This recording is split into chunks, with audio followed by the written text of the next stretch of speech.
အဲ့တော့ပပလေးနဲ့အမိုက်စားဂျမ်လားဆိုတဲ့အတိုင်းပဲဒီဖုန်းကတကယ်ကိုပါပါတယ်အခုတော့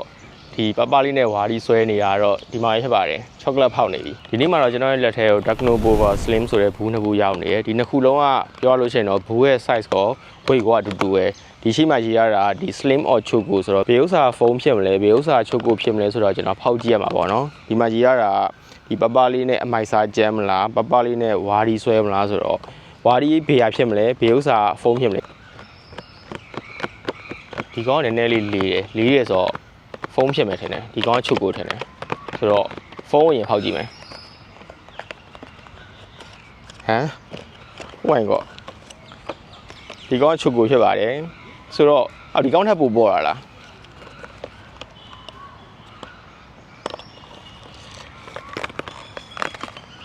โอ้